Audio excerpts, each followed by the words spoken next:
Bueno, ¿Por Oli qué me Springer, dicen Ponchi, Ponchi Morpurgo? Mi nombre verdadero es María Alfonsina. Alfonsina se llamó mi abuela paterna y mi madre, que era española y, digamos, le gustaba el rey Alfonso XIII, le pareció una buena idea ponerme semejante nombre, María Alfonsina. La suerte es que en España los que se llaman Alfonso les dicen Poncho y de ahí viene que me digan Ponchi, ¿no es cierto?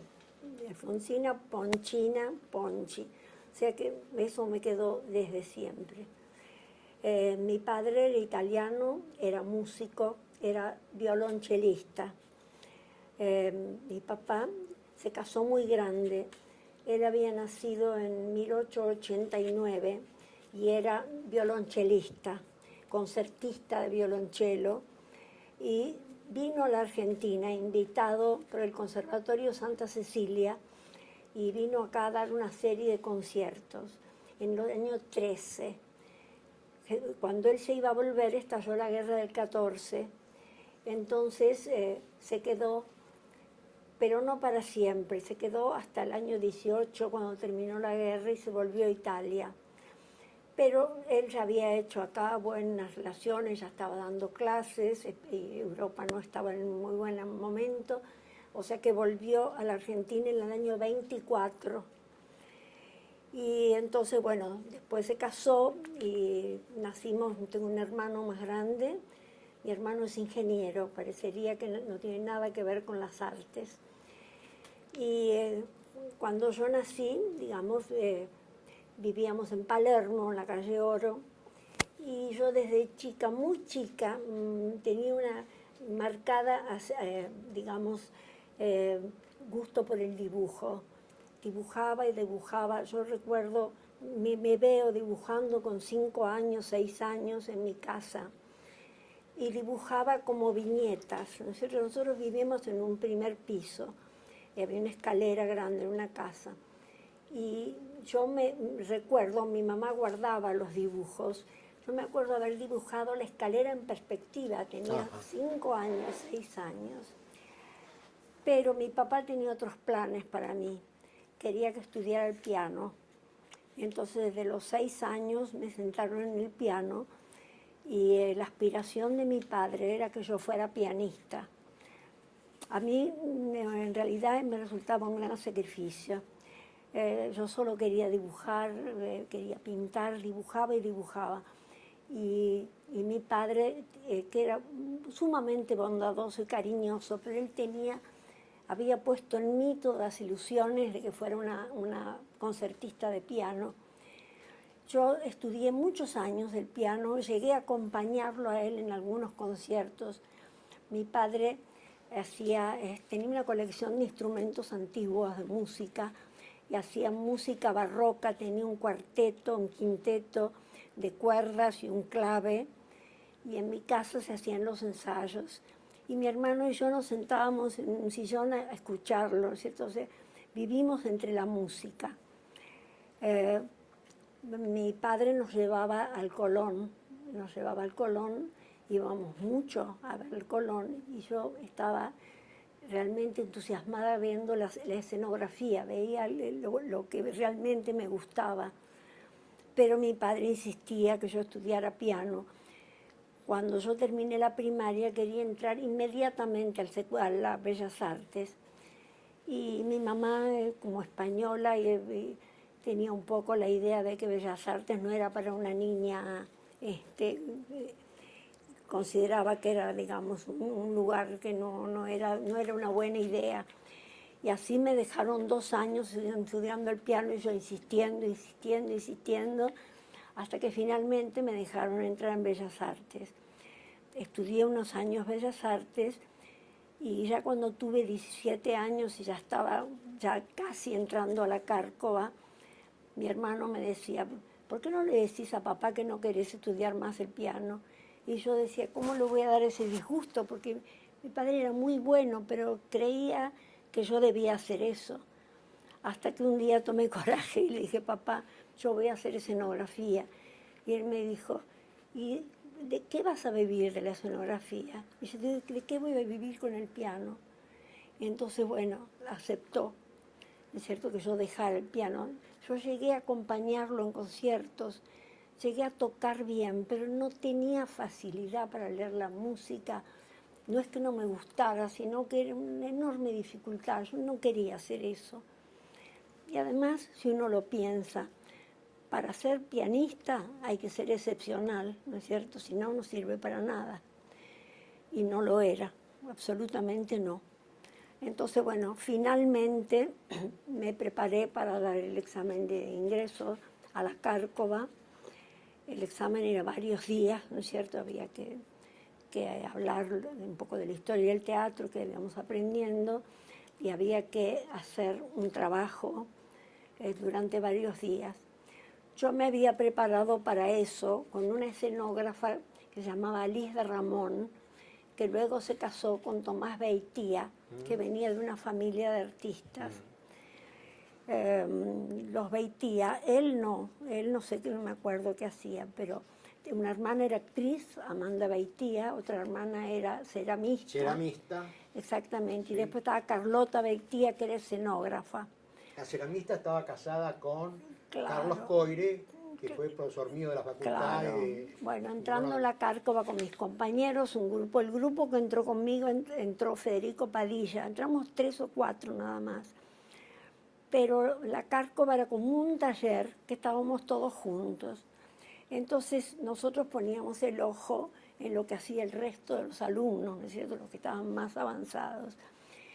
Y bueno, hicimos un grupo con Antón, con Claudio Segovia, que para mí fue el más talentoso del grupo, Guillermo de la Terre, Mayenko Lusek, y teníamos de profesor a Mario Banarelli y Carlota Beitía, la Beba Beitía para nosotros, era la ayudante.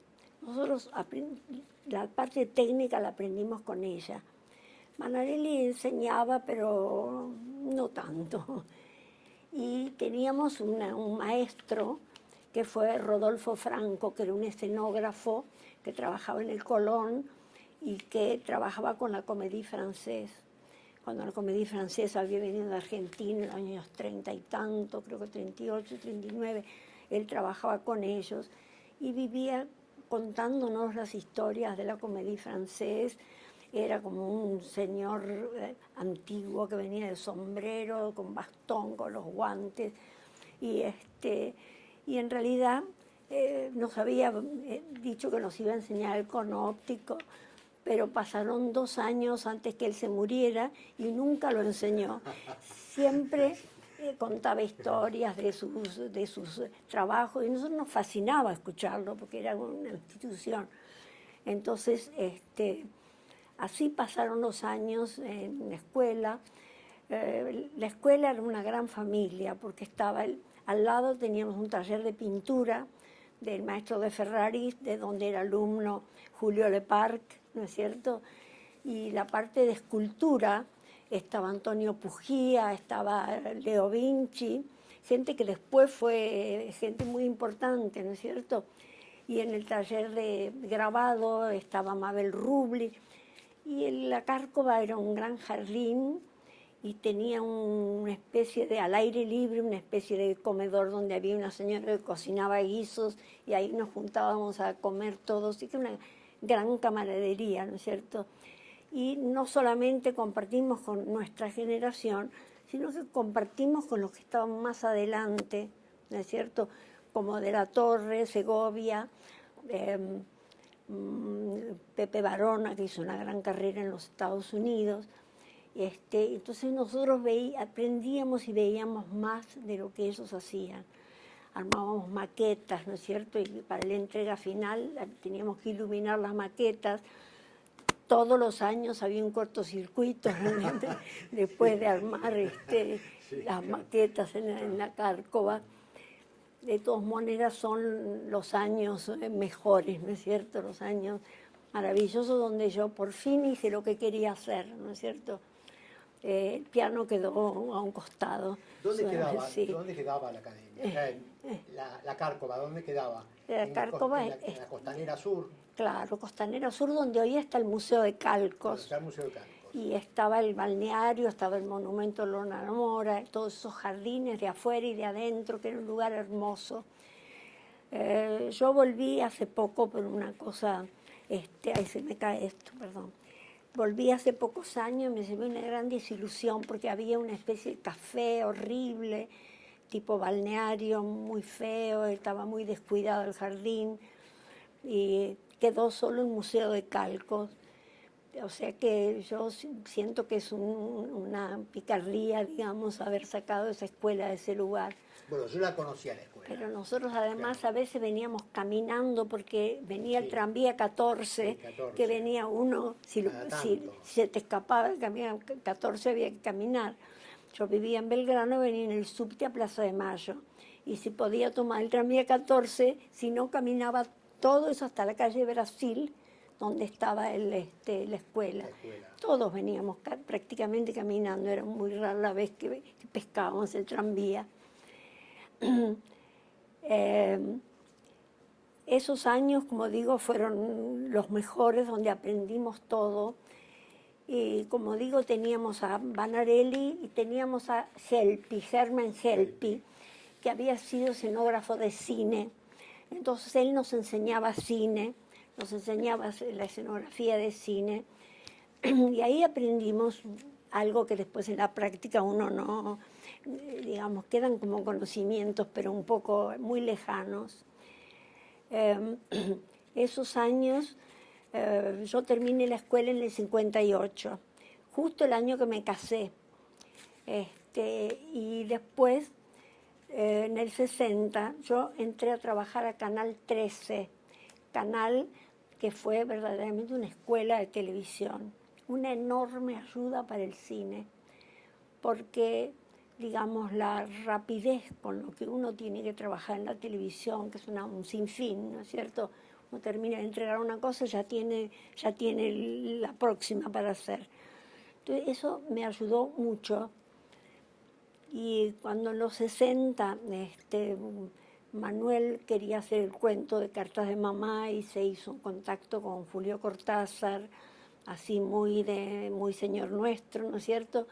Pero digamos con el tiempo se fue haciendo una relación más fluida y finalmente decidimos hacer la cifra impar. Manuel ya había hecho un par de cortos, pero en la calle, ¿no es cierto? No era nada que tuviera que ver con la escenografía. Entonces, cuando pensamos en hacer la cifra impar, encontramos en la búsqueda la gente de producción, porque también hay gente de producción que se ocupa de buscar los lugares y luego vamos a verlos. Vimos montones de casas, encontramos un palacete en Floresta, que era una casa que estaba en venta para demoler. Entonces se hizo un arreglo de no demoler y esperar un tiempo y alquilarla para hacer la película. Era un enorme palacete, estaba totalmente vacío y un poco venido a menos, ¿no es cierto? Estaba un poco alicaído. Pero era un gran set, ¿no es cierto? Un gran set. Y allí empezamos a trabajar, hicimos la parte de Buenos Aires e hicimos también la parte de París. Ahí armamos escenografía, digamos, pusimos tapones para cerrar y armamos la Casa de París en la parte que sería la parte más de servicio de la casa, que era muy grande, porque mantenía esas puertas muy trabajadas, pero era como más modesto, ¿no es cierto?, que el resto de la casa. Entonces allí, y con un paisaje enfrente que daba bastante una idea de París, ¿no es cierto?, armamos las habitaciones de la casa de París, ahí mismo. Entonces, por supuesto, para ambientar esa casa había que recurrir a utilerías. En esa época en Buenos Aires había varias utilerías. Famosa utilería Puig, que era de la familia Puig, de Arturo Puig, que era el papá de Arturo Puig, el actor, ¿no es cierto? Y en Canal 13 había un jefe de utilería que era uno de los Puig, Carlos Puig, Entonces, para el canal se llevaba utilería y yo conocía mucho esa utilería. Y también estaba la utilería de Marzorati, que todavía está.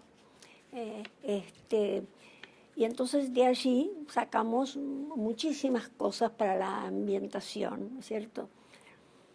En cuanto a la ambientación, yo quiero hacer una aclaración entre lo que sería utilería, ¿no es cierto? Utilería es todos los elementos que uno pone de adorno, ¿no es cierto? Puede ser desde un piano hasta una lapicera, ¿cierto?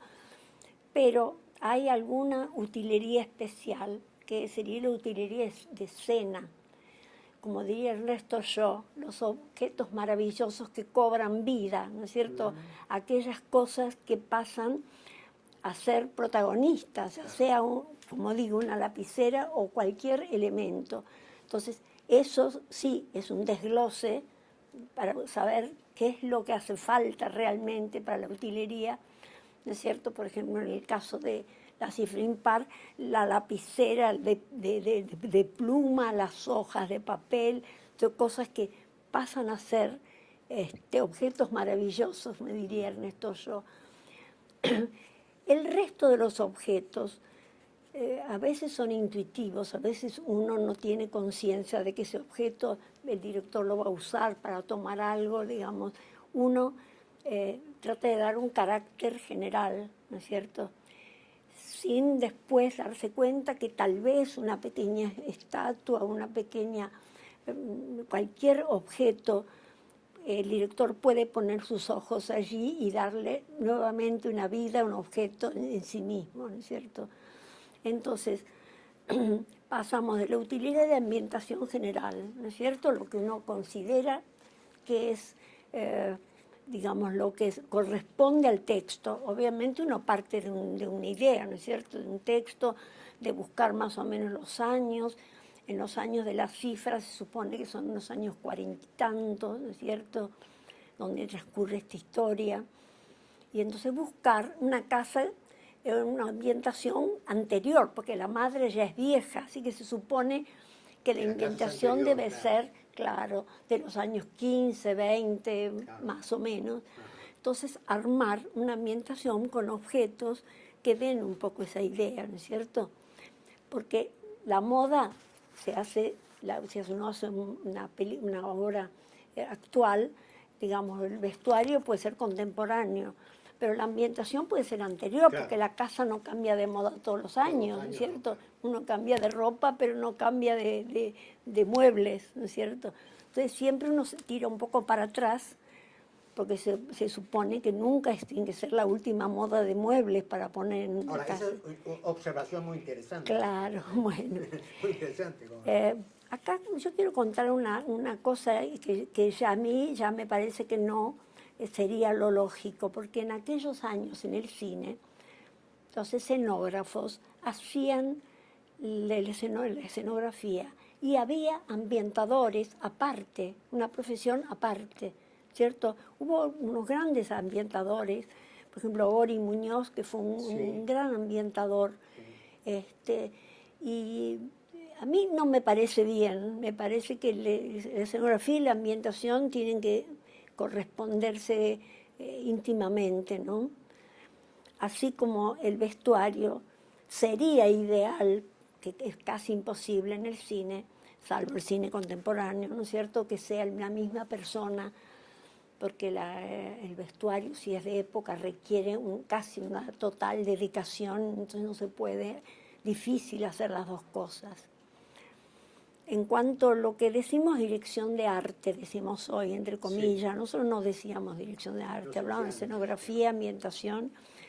La dirección de arte, en realidad, se refiere un poco a cosas más abarcativas, ¿no es cierto? Porque el cine tiene cantidad de equipo, de gente, ¿no es cierto?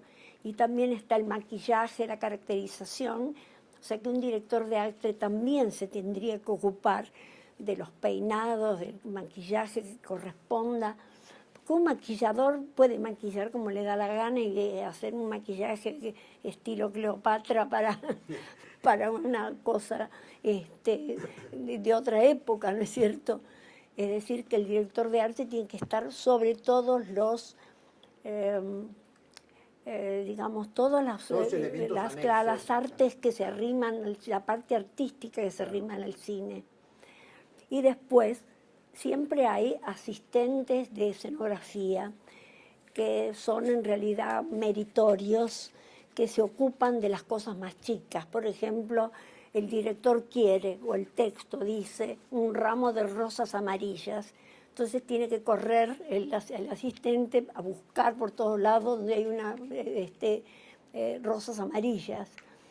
Y me acuerdo, esto es una anécdota de Circe.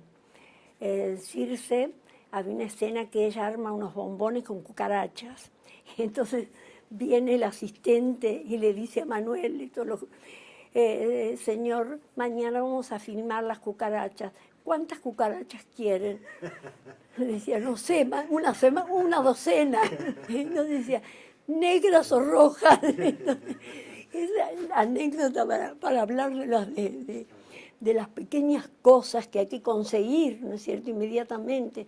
Si la gente come, hay que pensar qué come, ¿no es cierto? No puede proveer la vajilla, pero se supone que come de acuerdo a la clase social, de acuerdo a la época, es decir, no puede comer una hamburguesa de McDonald's y estás haciéndola así frimpar.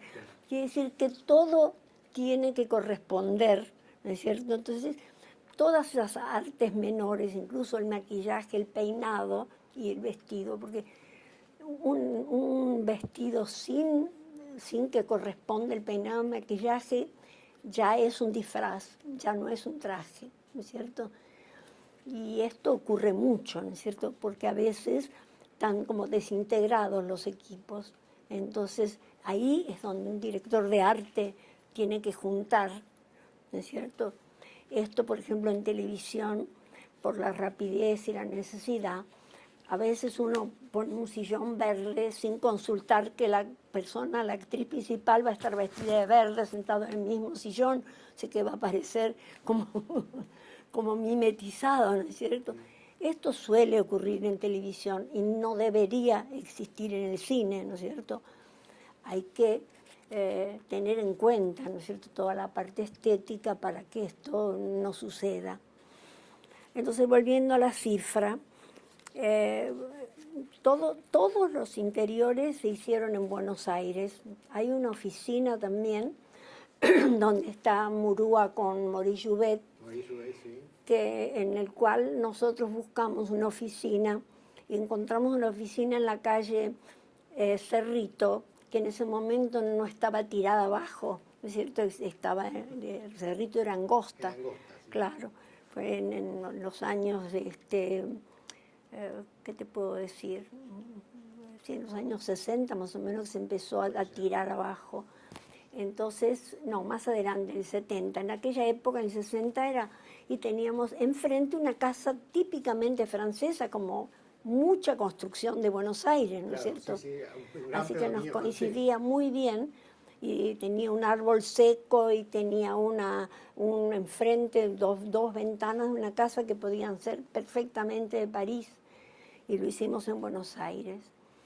Toda la experiencia de París fue una experiencia que fuimos un equipo mínimo, ¿no es cierto? Fue el cameraman que hizo la luz, ¿no es cierto? La misma persona, el jefe de producción, y los actores, Murúa y María Rosa. Renan no, porque él estaba en los interiores, y los exteriores de Buenos Aires. Él se suponía que ya estaba muerto cuando... Sí. Entonces, con ese equipo pequeño filmamos por todo París, tratando de no mostrar un París turístico, sin mostrar la Torre Eiffel, ¿no es cierto? Sí. Tratando de evitar todo aquello que sonara a turismo, ¿no es cierto? Tratando de hacer y buscar una casa para exteriores, una casa cualquiera, que pudiera tener ventanas parecidas a las que teníamos en la casa de Floresta, porque eran unas ventanas típicamente francesas, sí. ¿cierto? Entonces buscamos una casa que podía coincidir más o menos con el interior que teníamos hecho en Buenos Aires. En cuanto a que la escenografía está hecha en colaboración con Federico Padilla, que lamentablemente falleció hace 2 años en Río de Janeiro. Él se había ido a Brasil a trabajar a la televisión, al Globo. Él había sido compañero mío desde el ingreso a la Cárcova. Habíamos hecho juntos el ingreso. Luego tuvimos una experiencia juntos, muchas obras de teatro independiente, por supuesto, siempre sin cobrar un peso, pasándonos noches enteras entre todos, armando una escenografía, pintándola, haciendo todo el trabajo, ¿no es cierto? O sea que fuimos compañeros de toda esa época. Y cuando empezó Canal 13 en 1960, se armó un equipo en el que estaba Padilla y me llamó a mí para entrar. Entonces entramos, el equipo de la Cárcova, entramos Antón, Padilla y yo, como escenógrafos, y 1 o 2 chicos más de la Cárcova que recién empezaban, que iban a hacer escenografía para publicidad. En ese momento se hacía publicidad en vivo, ¿cierto? Hacer un fondo para un... lo vi para Pinchio, para cualquiera de ellos que hablaba, hacían en vivo. Entonces él se ocupaba de eso y nosotros nos ocupamos de hacer la escenografía. Desde cero hicimos los bastidores, diseñamos muebles para construir mesitas, cosas. Después contábamos con Puig, ¿no es cierto?, para completar la utilería. Y allí trabajábamos televisión blanco y negro, ¿no es cierto? Y trabajábamos por orden de arriba, porque ellos, gente que venía con una enorme experiencia, era un grupo cubano que había, por supuesto, con la revolución había tenido que exiliarse de Cuba, pero tenían también un canal en los Estados Unidos y venían con una enorme experiencia. Y entonces nos hicieron trabajar la gama de verdes para que diera mejor gris que el blanco y negro. O sea que era una gama de verdes más claro, mediano, desaturado, ¿no es cierto?, para trabajar, salvo el negro y el blanco que no se permitía, tenía que ser un gris muy clarito. En ese entonces las cámaras eran más rudimentarias que hoy, ¿no es cierto?, tenían mucha menos definición, tenía un grano más grueso. Y entonces trabajamos allí haciendo todo de cero, ¿no es cierto? Armábamos los fondos, lo que llamamos los forillos, lo que se ve a través de la ventana, todo pintados a mano, ya no había fotografías para hacer gigantografías en esa época, y vinieron con pintores del Colón y del Cervantes a hacer todos los fondos. O sea que fue una escuela de aprendizaje, porque mismo venían un iluminador de Estados Unidos a enseñarle a los cameraman y a los iluminadores cómo se trabajaba en televisión, ¿no es cierto? Entonces, como digo, esa experiencia. Y además, cuando hicimos La Cifra Impar, yo nunca había hecho cine. Tenía experiencia de televisión y tenía experiencia de teatro. Y entonces, por eso yo lo traje a Federico Padilla para trabajar conmigo, porque veníamos trabajando hacía varios años juntos. Me pareció que tenía una obligación, ya que él me había llevado a la televisión, traerlo conmigo para trabajar. Entonces fue, bueno, un poco de consulta, un apoyo, digamos, ¿no es cierto?, para sentirse no tan novatos, los dos éramos novatos, ¿no?, pero para tener un poco más de consulta, decir qué te parece esto, qué te parece no tener a alguien, ¿no es cierto? Entonces, bueno, esa fue la experiencia de La Cifra Impar, hecha, como te digo, en una palacete convertido en un set. El subsuelo de la casa, que era la cocina, la parte de los empleados domésticos, ahí se había armado maquillaje, vestuario, todo, te digo, era un set esa casa. Y la ambientación, como te digo, así cuidamos mucho, buscar la época, los objetos que nos parecieron y que luego, digamos, lucieron mucho en la película, ¿verdad? Y también a veces en el cine hay una frustración, hay algo que vos te gusta que se vea y después en el montaje lo cortan y no parece mal. Vos estás tratando de buscar algo que te parecía que estaba muy bien y deciden que no, que te cortan toda la escena, que uno a veces nos da trabajo de 2 días armar un decorado, después no aparece más en la película. Bueno, eso también es posible. Después de esa película hicimos Los Venerables Todos. Era una novela que había escrito Manuel, que armó un guión para la película. Y esa película se hizo en un set, en Argentina Sonofilm. ¿Sí? Ahí sí levantamos el set de la casa, ¿no es cierto? Y armamos todos los interiores ahí adentro. Los exteriores, bueno, fueron en Buenos Aires y unos exteriores muy interesantes. No sé si conoces el pasaje La Piedad. Sí, es un pasaje que es como una, como una herradura, una maravilla en esa época, no sé ahora cómo está dentro, en la calle Bartolomé Mitre. Sí. Ahí hicimos todo el exterior de la casa, ¿no es cierto? Sí, lo reconocí al verlo. Lo reconocí al ver una película y después el pasaje. Claro. Hicimos los pasillos, que era como la casa, era más bien como una pensión o como un lugar de todo hicimos ahí, un poco correspondiendo a lo que sería la arquitectura de ese pasaje, ¿no es cierto? Lo que sería dentro de esa casa. Eso lo hicimos en Sonofilm, era un gran estudio. Tenía utilería propia, tenía equipo de pintura, tenía carpintería, como un canal de televisión, ¿no es cierto?, de cine. O sea que ahí se trabajó muy bien, la gente trabaja muy bien en set, ¿no es cierto?, porque trabaja sin presiones de ningún tipo. Cuando hoy en día van a hacer una película en una casa que alguien la presta, ¿no es cierto?, el primer día están todos encantados, les dan café, sándwiches, todo. Y al tercer día se empiezan a mirar el reloj y decir, falta mucho. Esto es así. Entonces, en un set siempre sabés, como digo, la cifra impar fue un set porque no había dueños, la casa estaba vacía, o sea que no había dueños, lo usaban, éramos los dueños. Es como tener un set en estudio. Circe. No, tan rápido no vayamos.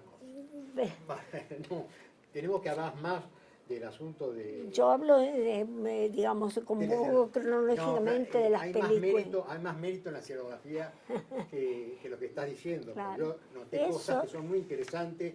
Por ejemplo, hablamos la vez pasada del tramado de la cortina, más el tramado de la ventana, más la luz pasando por ahí, claro, o yo ahí la lluvia. asesoré el vestuario, pero era un vestuario actual, ¿no es cierto? No tenía mucha importancia, más una asesoría que decir un vestuario. Y usamos a la manera de la cifra una casa más chica, no era tan palacete, que estaba en la calle Kramer, que ya no está más, ninguna de esas casas están más. En la calle Kramer era una casa de clase media alta, ¿no es cierto? Pero también estaba para vender, no sé, la alquilaron vacía. Y entonces aprovechamos incluso algunos empapelados que había en la casa. Otros lo tuvimos que pintar encima, ¿no es cierto? Porque total estaba para vender. Y armamos ahí, digamos, toda la parte del interior de la casa. El zaguán, famoso zaguán de los argentinos, ¿no es cierto? No era de esa casa no tenía zaguán. El zaguán se buscó en una casa que estaba en la calle de Regueira y Cerviño, ahí en Palermo. Yo había nacido a la vuelta, yo nací en la calle Oro y de María, que todavía está la casa. En cambio, esta casa del zaguán no está más. Esa casa que tiene el zaguán, ¿no es cierto?, donde los novios se despedían largamente, ¿no es cierto? Entonces, como la casa de Kramer no tenía zaguán, se usó el zaguán y la entrada de la casa de la calle de Regueira, que tenía una verja, como un jardincito, y el zaguán. Entonces allí, en la calle de Kramer, ambientamos toda la película. también con la ayuda de Marzorati, de Puig, de todo un poco, ¿no es cierto? La ambientación del cuarto de ella, del comedor, y la parte del altillo donde ella iba a armar, tenía un altillo esa casa, ¿sabes? La arquitectura de los altillos, donde estaban las cucarachas que había buscado el productor el día anterior. Entonces se usó la parte esa de arriba, la cocina, que era una cocina bastante vieja. Sí, se haré con los azulejos rotos. Claro, esas cocinas de tipo económica. Sí, tipo económica, sí, claro, sí. Claro.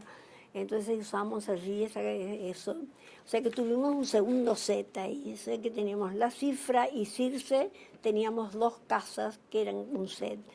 Los Venerables, como te digo, lo hicimos en estudio. Pero en Circe, entonces, toda la ambientación interior es tuya. Perdón. Digamos, la casa existía, pero no con esa decoración.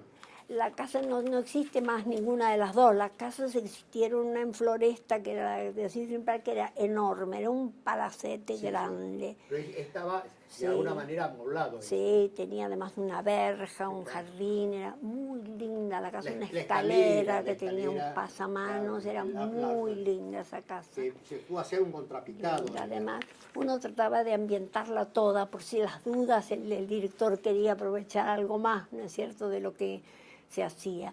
Y esas cortinas de macramé, que en esa época se conseguía todo eso, hoy ya no. Y siempre ocurren las tragedias de que alguien te presta y después desaparece y no sabes con qué cara ir a decirle al que te prestó algo que no está más. Entonces, el resto de las películas que hicimos con Manuel, bueno,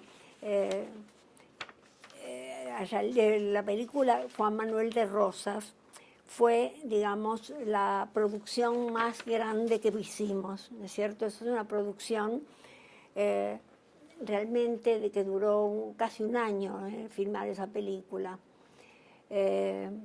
Y la gente que colaboró con esa película, gente, amistades y cosas, era gente que tenía mucho contacto con el campo, sobre todo la zona de Chascomús.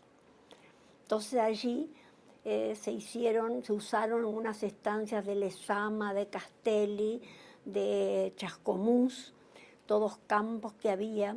Había una familia, que yo no me acuerdo más el nombre, que tenía un campo que estaba atrás de la laguna de Chascomús y tenía una casa que no existía más, existían unos pedazos de la casa, existía como un frente. Entonces nosotros armamos escenografía como una calle. Como una calle. Armamos la segunda cara y el fondo, ¿no es cierto? O sea que usamos lo que quedaba de la estancia, digamos, del lado izquierdo, de la derecha lo construimos y en el fondo también lo construimos. Es decir, armamos una calle con la mitad de verdad y la mitad de escenografía. Claro. Y vos me marcaste un rancho donde había una chimenea. Sí. Eso era una matera. No sé si sabés lo que es una matera. No. La matera es, que tenían todas las casas de campo, qué sé yo, una especie de construcción circular para tomar mate. Digamos, ahí se reunía la gente a tomar mate. Se llamaba matera.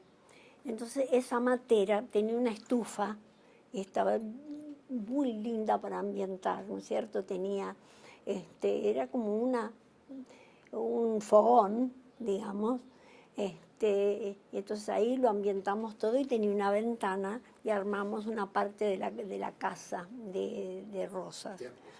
Sí. O sea que usamos un poco lo que había y fuimos agregando las cosas que necesitamos.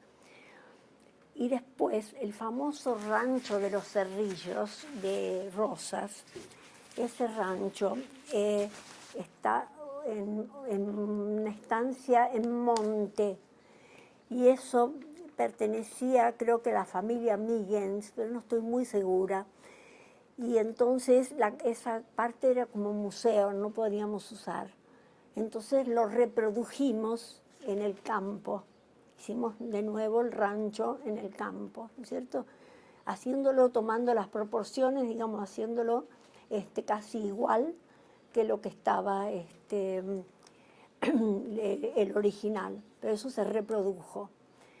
Y además, como te digo, trabajamos hasta en la provincia de Santa Fe, en una localidad que no me acuerdo cómo se llamaba, si San Lorenzo, San algo, la verdad no me acuerdo bien. O sea que usamos muchas partes de cascos de estancia, ¿no es cierto? Casas a las que teníamos que sacar los caños y los cables, nosotros teníamos que disimularlo con escenografía, le poníamos como una pilastra o una media columna, algo para tapar los caños o las cosas que podían tener una actualidad. Y allí dispusimos de muchos espacios, pero el interior de la Casa de Rosas lo hicimos en Baires, los estudios Baires. Hicimos el interior donde está el baile en la Casa de Rosas, hicimos también el interior en la casa de Mariquita de Sánchez de Thompson. Sí. Eso lo hicimos en los estudios Baires, ¿cierto? Y en esta película hubo un enorme aporte de objetos de platería, ¿no es cierto? Todo lo que fue importante, ¿no es cierto?, para dar autenticidad a los lugares, ¿no es cierto? Eso lo dicen los créditos. Los créditos agradecen a toda la gente que colaboró, ¿no? Claro, había objetos realmente increíbles, increíbles. Incluso yo me acuerdo que tuve una pelea con la utilería de Marciorati, porque ellos apoyaron en parte, por supuesto, no todo lo conseguíamos, ¿no es cierto? Y entonces habían venido de la televisión a hacer una nota y yo mencioné a las familias que habían traído objetos y no lo mencioné a la utilería porque ellos estaban cobrando un servicio, ¿no es cierto? No es lo mismo. Entonces se enojaron conmigo por varios años, no volví a pisar Marciorati, después lo pisé de nuevo sin ninguna importancia.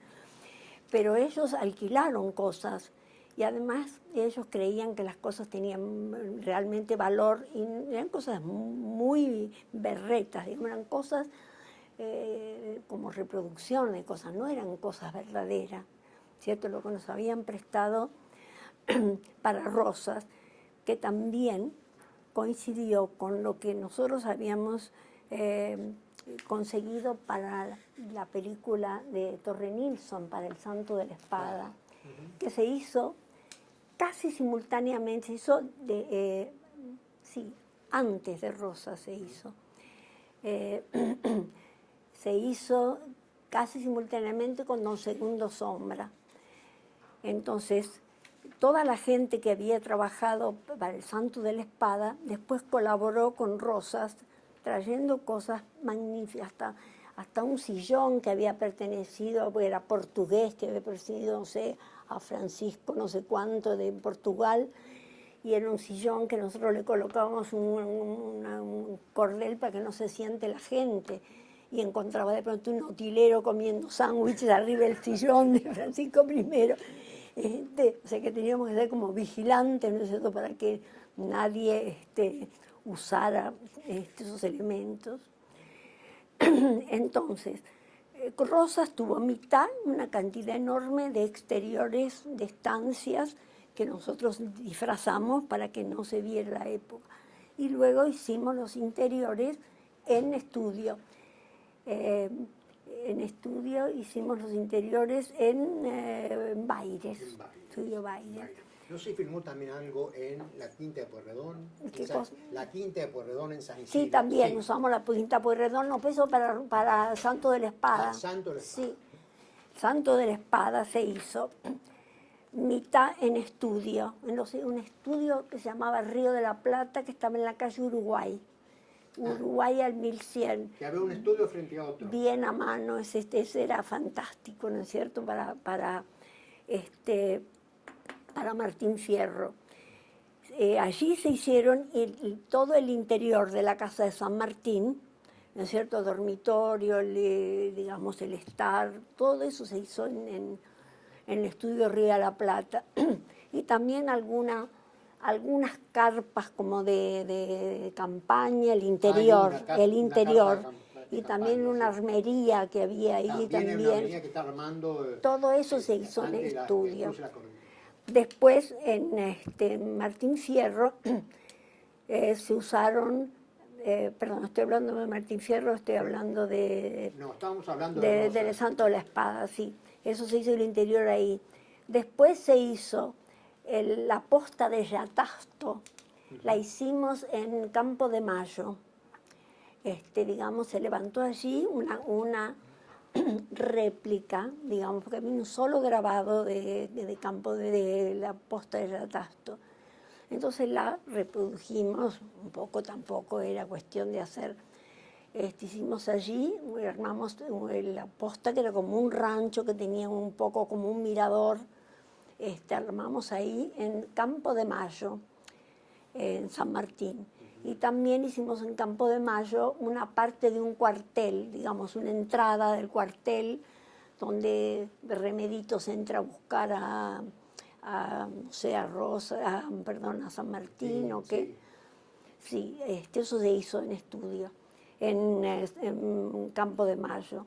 Y después la parte de la cordillera, obviamente, se fueron a Mendoza a hacerla, ¿no es cierto? Eso se hizo.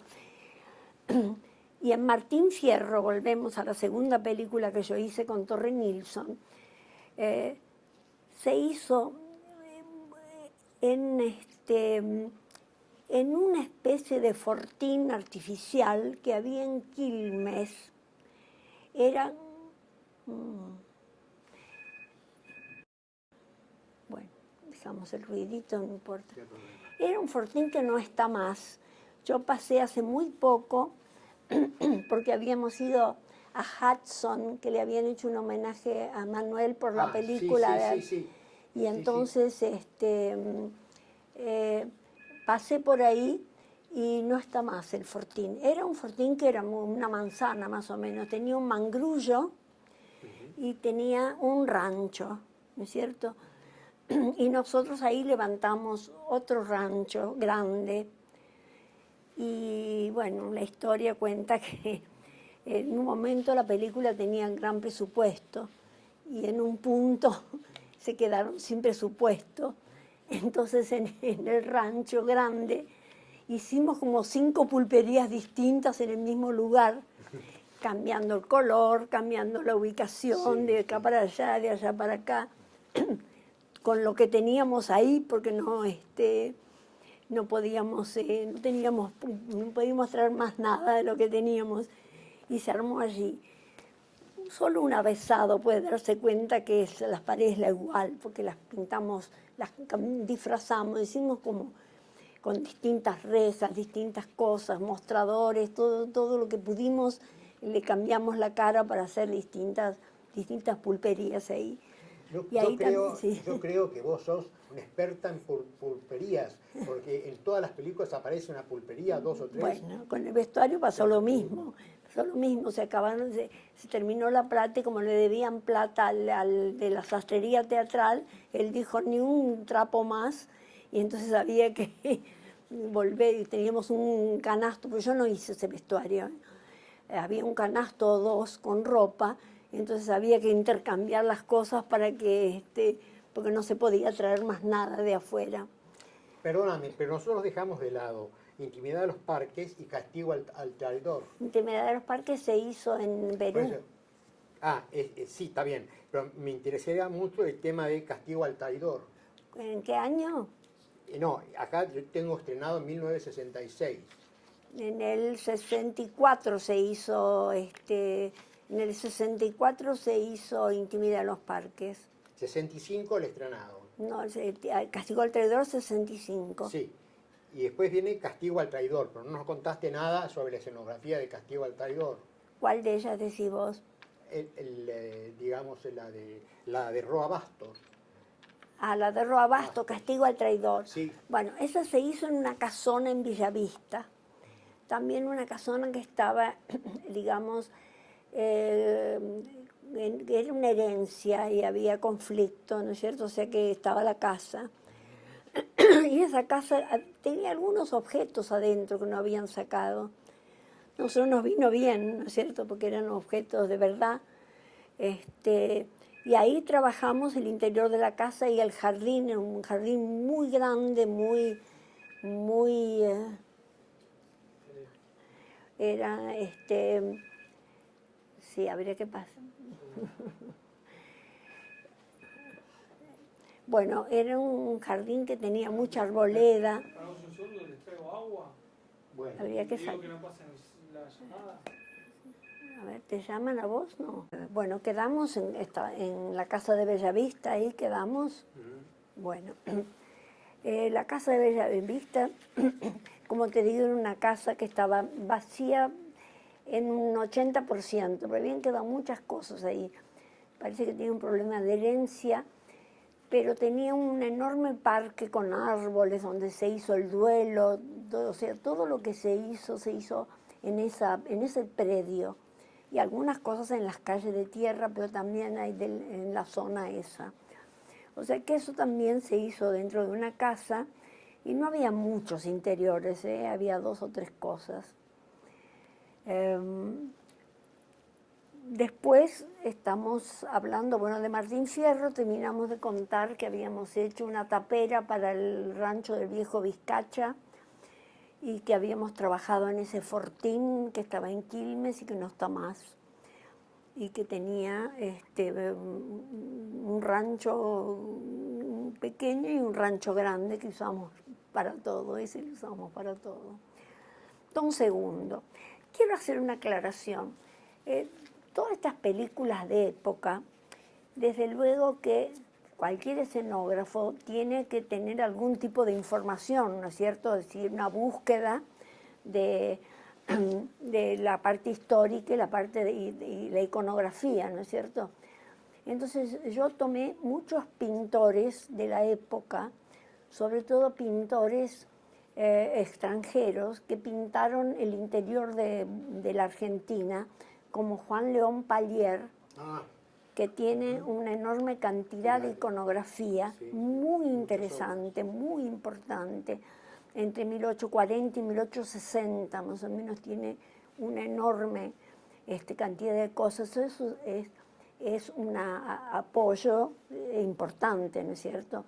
Incluso hay iconografía de la época de Rosas, ¿no es cierto?, anterior, que eso se usó para el vestuario, pero también hay mucho material, por ejemplo, Priliano Pueyrredón tiene el famoso traje de Manuelita Rosas en el interior.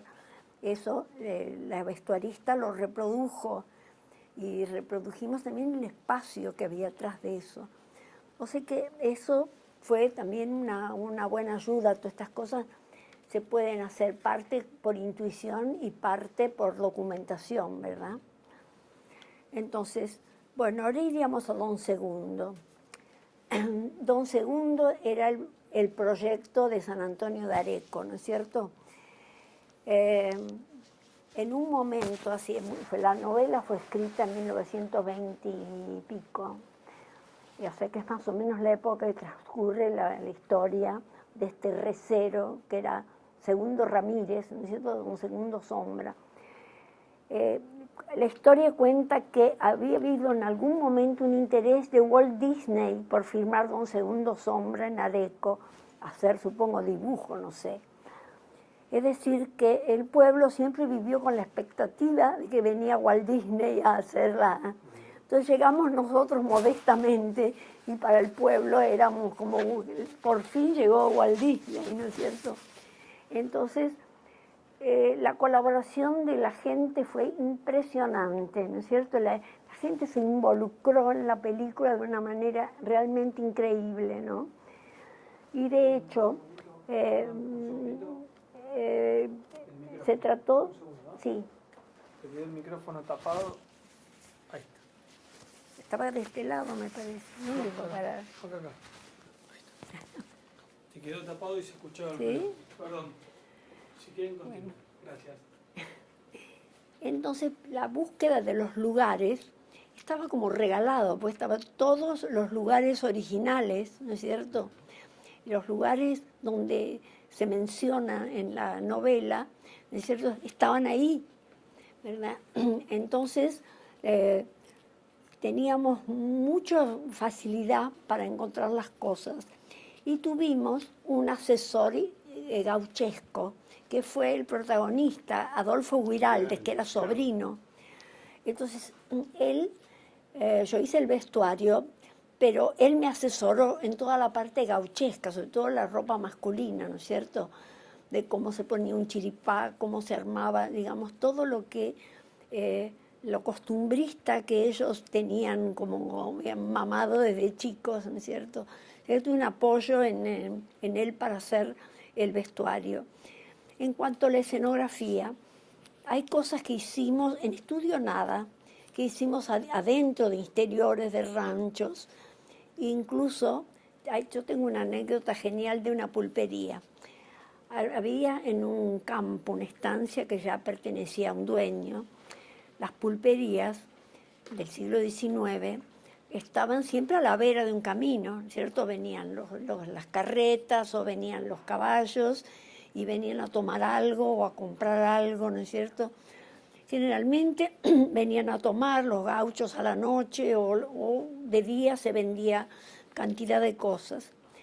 Resulta que en uno de los campos, en el medio de una estancia enorme, había una pulpería abandonada de 1850. Estaba bastante descascarada, pero venía muy bien para trabajar. Entonces, digamos, conseguimos todo lo que había que hacer, desde mostradores, eso lo conseguimos, algunas estanterías las armamos con carpinteros, y la filmación era nocturna. Y yo fui a la mañana con todo el equipo que tenía de ayuda, utileros, empezamos a armar bien, todo lo más bien, armamos tranquilos, hicimos mostradores, estanterías, colocar todo. Habíamos conseguido esas botellas de ginebra antiguas, los vasitos de ginebra, esos que son de vidrio grueso. Era el vidrio que servía para golpear dos veces sobre la mesa. Conseguimos todo lo indispensable, muy pocas cosas con intervención de utilería, aunque había llevado algunas cosas, algunos barriles, algunas como valijas, cosas de baúles, algunas de esas cosas había conseguido de utilería, pero el resto todo. Bueno, trabajamos todo el día y la anécdota viene de que trabajamos muy tranquilos. El piso era blandito, era de tierra, por supuesto. A eso de las 8, era nocturna la filmación, a eso de las 8 de la noche llega el equipo, vienen los eléctricos, ponen los faroles.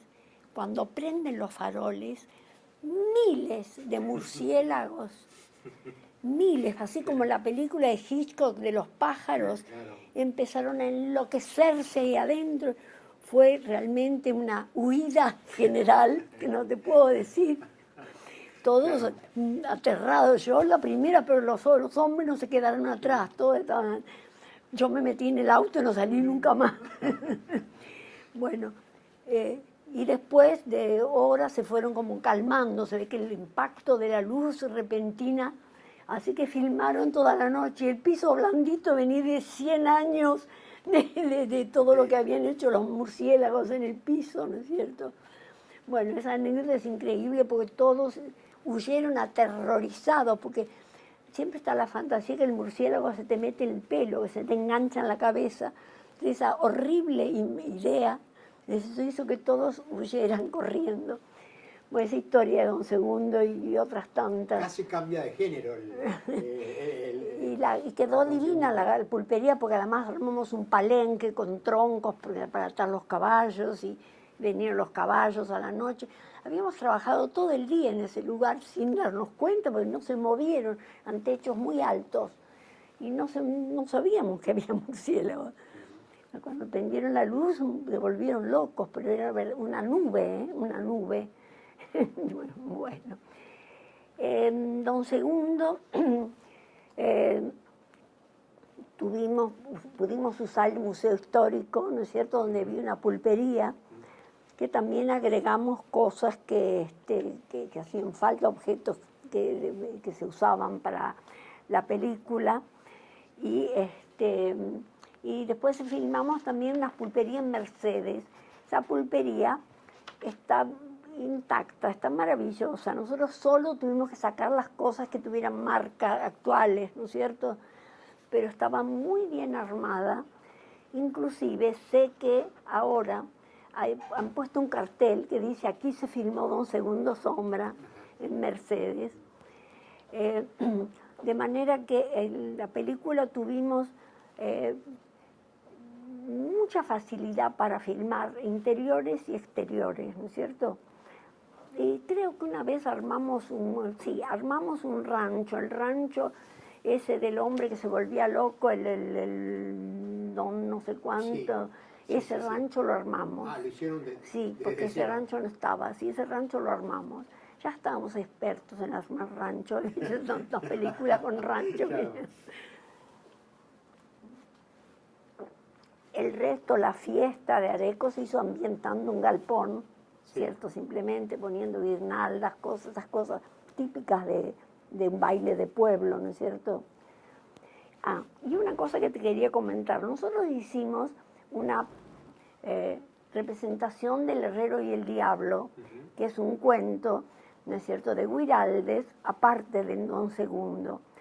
Pero hicimos la representación y vos observaste que el fondo tenía dobleces. Sí, yo observé bueno, eso, yo sí. te voy a contar que antiguamente había casas que alquilaban fondos de escenografía hechas en papel, ¿no es cierto? Eran fondos pintados, hechos en papel doblado, ¿no es cierto? La escenografía hecha en papel de escenografía, era un elemento muy común a principios del siglo, ¿no es cierto? Claro. Entonces, inclusive en la época de Canal 7, allá los principios, los fondos de escenografía eran todos de papel. Entonces, el papel al desdoblarse marca las rayas. Y eso lo dejamos a propósito. Claro, yo pensé que era intencional, claro. Dejamos a propósito para que se viera que era de papel. Claro, bueno, ¿cierto? por eso digo que hay luz y sombra, digamos que el director usó esa Vos sabés que hace poco estaba mirando un fragmento de una película de Terry Gilliam que se llama El Barón de Munchausen, y hay también una representación teatral y el fondo es de papel, se nota que es de papel. Claro. Porque esto era un hábito, ¿no es cierto? Hacer escenografía en papel, que en los bordes se ponía una cinta pegada, papel pegado en los bordes, ¿no es cierto? Para que no se rompa. Estaba reforzado con tela el borde. Pero entonces esto lo hicimos a propósito, de dejar que se marque que era una escenografía modesta, ¿no es cierto? Que era una representación campestre. Claro. Bueno, ¿qué más tenemos en adelante? Tenemos, bueno, La sartén por el mango. La sartén por el mango se hizo toda en estudio, Sonofilm. Era una sola casa con 2 habitaciones. Se hizo toda en los estudios de Sonofilm. Ahora, bajo presupuesto, hay cosas que traje de mi casa, cosas que trajeron otros de su casa para colaborar. Y es histórico traer siempre con el riesgo de que no vuelvan, ¿viste? Y objetos incluso me acuerdo que en Don Segundo Sombra había prestado una colección de esos vasos de pulpería, y uno de los actores se lo quería llevar como souvenir. Yo le dije, no te los llevas, porque si te los llevas, yo ya mismo aviso que te estás llevando, se lo quería llevar de souvenir. Pero a los actores les gusta llevarse algún souvenir. Esto es propio, sí. Bueno, el asunto de los vasos me llamó mucho la atención porque conocía la historia de estos vasos, que el fondo grueso como para resistir. Claro. Bueno, La sartén por el mango eran solo 2 ambientes, solo tenía un exterior de un amanecer, todo era dentro de una casa. Entonces, ¿la casa estaba construida o es una escenografía? No, la hicimos en Sonofilm, la armamos toda, desde los bastidores, todo, puertas, ventanas, todo. Porque lo importante era que respondía a una arquitectura de la época, que eran los dormitorios con la puerta corrediza que daban al living. Claro, exactamente. Había como un dormitorio, y era una época contemporánea, en los años 70 más o menos, sí. Los años 70, que era un poco la moda de por ejemplo, de una fiesta y ponerse vestido largo. Hoy no está tan de moda eso, pero entonces sí. Porque yo pensaba cómo se movía la cámara en ese espacio que tan reducido, entonces se desplazaba. Bueno, no era un espacio con 4 paredes, era un espacio con 3 paredes, Es decir, el dormitorio sí tenía 3 paredes y abría hacia el living. Y el living tenía 3 paredes, o sea que se podía usar, digamos, para mover la cámara con espacio. Ahora, hay una toma que medio engaña al espectador, no engaña, sino da ilusión al espectador que a 4 paredes en el espejo. Por el espejo, había 4 paredes, pero se puede sacar una pared. Se sacaba, claro, entonces había 4 paredes y se sacaba. Siempre están las paredes preparadas de alguna manera, armar una mocheta para colocarla de nuevo y que no se note, ¿no es cierto? Que no se note la junta. De última se encinta la junta, ¿no es cierto? Pero habitualmente en el cine se prepara una pared para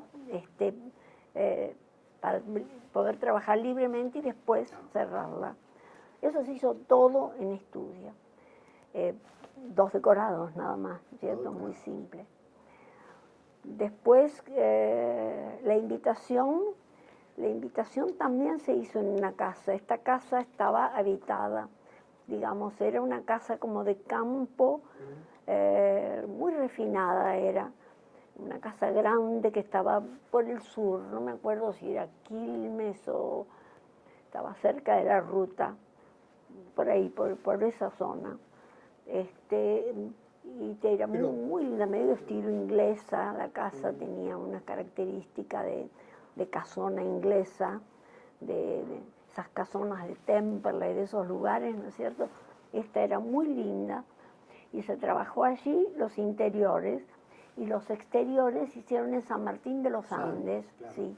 Ahora, yo quería saber en la casa, ¿en dónde interveniste? La casa está hecha en Quilmes. Sí, pero la casa está armada de esa manera o vos introdujiste algunas modificaciones. Bueno, por ejemplo, digamos, los ciervos, la casa se encontró buscando y el dueño era un poco cholulo y estuvo encantado de que se filmara en la casa.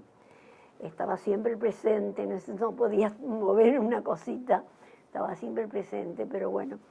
Y la parte de exteriores hizo todo en San Martín de los Andes. Pero la casa tenía dentro los ciervos. La casa tenía los ciervos puestos en la sí, tenía, sí. En la parte de la escena se habla de... era enorme, era un predio enorme, de un parque impresionante, tenía mucho. Sí, los exteriores se hicieron allá y el interior se hizo solamente acá. Y después había allá lejos y hace tiempo. Sí. Bueno, esa película se hizo en un lugar que se llama Libres del Sur, que está, digamos, de Chascomús hacia el mar, de costado, no hacia Mar del Plata, sino hacia el este, ¿no es cierto? Y era un pueblo fantasma, porque ese pueblo tenía un tren, y el tren dejó de ir, ¿no es cierto? Y el pueblo prácticamente desapareció. Entonces ya no quedaba más que una escuela, no sé, tendría 20 o 30 personas el pueblo, no tenía más nada. Había sido un pueblito bastante, no sé, pero desde que el tren no iba, porque además era muy difícil llegar, porque era camino de tierra, pero una tierra como un limo, si llovía no se podía ir, ¿no es cierto? Entonces había quedado la estación del tren, la escuela, un almacén y 3 o 4 casitas, no había más nada. Entonces usamos la estación de tren para que durmiera el equipo, ¿cierto? El hotel del equipo era la estación del tren. Y nosotros nos quedamos en la escuela, o sea que dormíamos en la escuela. Trabajamos desde octubre hasta, no era época de clases. La escuela, la dueña de la escuela vivía ahí en la casa, ¿no es cierto? La directora de la escuela vivía en la casa. Y nos facilitó a la parte más importante del equipo a dormir ahí en los lugares. Y el resto del equipo dormía en la estación. Y si llovía nadie podía ir a Chascomús a buscar nada porque no se podía pasar más. Así que era la verdad. Y allí usamos un rancho abandonado, lo usamos y lo ampliamos, porque le hicimos más lugar, más espacio, donde se hizo el cuento de las brujas, de las especies de aquelarre. Eso se hizo en un rancho que estaba mitad hecho y mitad destruido. Nosotros lo reconstruimos y lo hicimos. Y la casa era una casa que era una casa de una estancia de la zona. La familia Gallardo, el padre de Sara Gallardo, ellos vivían en Libres del Sur, pero no en el pueblo, vivían en una estancia, ¿no es cierto?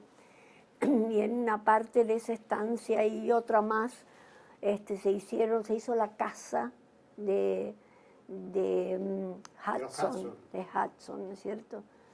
¿El comedor dónde estaba? Porque ¿Qué cosa? El comedor de los Hudson. El comedor de la casa, sí, claro. en un casco de una estancia, de un estanciero, porque el pueblo ya casi no existía, pero había estancias con dueños de buen nivel, ¿no es cierto?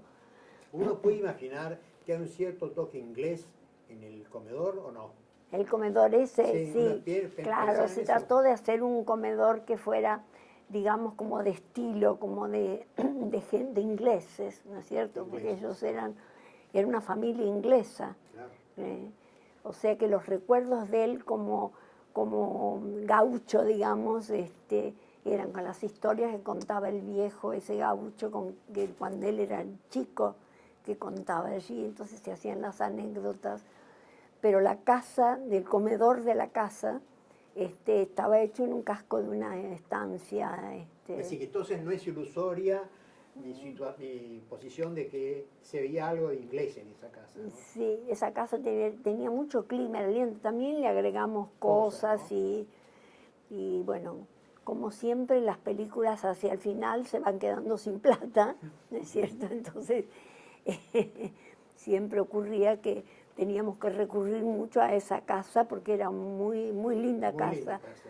Hicimos, como te digo, un rancho que lo armamos entero y que sirvió para 2 o 3 cosas.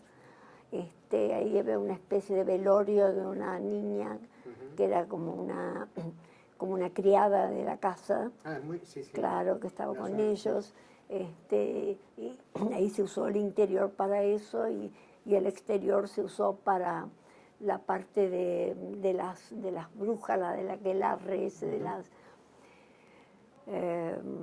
bueno, como verás, el cine argentino se desliza entre interiores conocidos, existentes, y, digamos, a veces exteriores y a veces escenografías que se pueden hacer. Cada vez menos se puede trabajar en galería. De hecho, Sonofilm no existe más, es decir, está tomado por la televisión, existe porque trabaja ahí Canal 11 y no me acuerdo quién más. Baires tampoco, también se trabaja la televisión. Cuando yo estaba en América, hicimos un programa de Ginsburg en Baires, lo que era Baires, ¿no es cierto? O sea que los famosos estudios, ¿no es cierto?, como el de los Machinán de Area, que no sabés la utilería que tenían esos estudios, eso no existe más, ¿cierto? Ahora, yo quiero hacerte una pregunta, que ya hablamos de todo, ¿no? Quiero hacerte 2 preguntas bastante que a mí me interesan mucho, ¿no? El tema de los espejos. El tema de los Sobre espejos. todo en las primeras obras, bueno, con Antin. Eso es un poco... ¿no? A Manuel le gusta trabajar mucho con el tema de los espejos, ¿no es cierto? Entonces nosotros tratamos de buscar siempre espejos, a veces usamos esos espejos triples que eran de los tocadores antiguos, ¿no es cierto?, de las casas, que tenían un espejo y 2 laterales que se podían abrir, entonces se podía reflejar las imágenes de distintos lados.